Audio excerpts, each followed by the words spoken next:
Okay, lawn fans, you ready? So we did some work today over on the chipping green.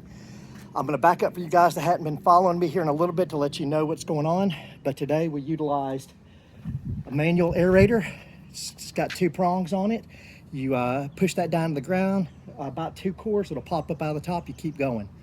Utilized a snow shovel here, rake, a broom, and a leveling rake, and of course the wheelbarrow. Put the sand in a wheelbarrow, came over, used the snow shovel, shoveled it out, knocked it over with the rake, and then I used the leveling rake to smooth it out and the broom to broom it in. Now, I started this whole day off by putting down a 16-4-8 fertilizer. I'm all out of my 24-07, which I would have preferred to push the growth faster, but I'm not gonna spend that money on this. This is just something to have fun with. So I used the 16-4-8 on a heavy application out here. I'm gonna come out and put some Disease X on this, and then I'm either gonna, 1, let Mother Nature water it in, or 2, I'll water this in later tonight. Now, I wanna show you this, for those of you that haven't been following me.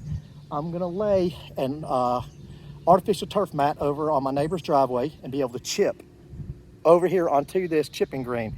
I may try to putt on it. If I get enough sand down to make it level, the ball may glide easier, but right now I'm getting it nowhere near as close as it needs to be for a putting green.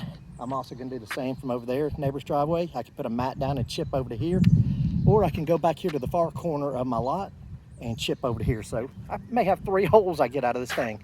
I'm also gonna add a flag pin to this. It's not in right now. I'm gonna wait till the final process to cut that in. But, so this is what I did today. All right, this was a bunch of leftover sand. That was a low spot right there. That's why that looks like that. But I did find some other low spots that are out there that have accumulated over the past couple of years. So I filled those in. I'm gonna wait for this canopy to grow up, and then of course cut it, and then I'll come back there and I'll do another leveling process here in a couple of weeks.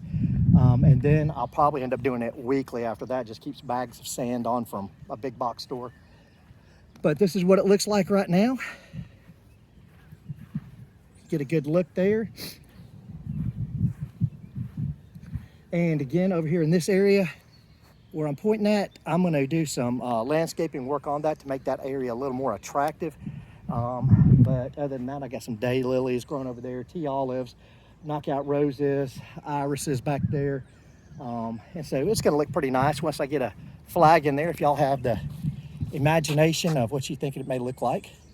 But that's it. That's all I got for you today. Bermuda Brian, out.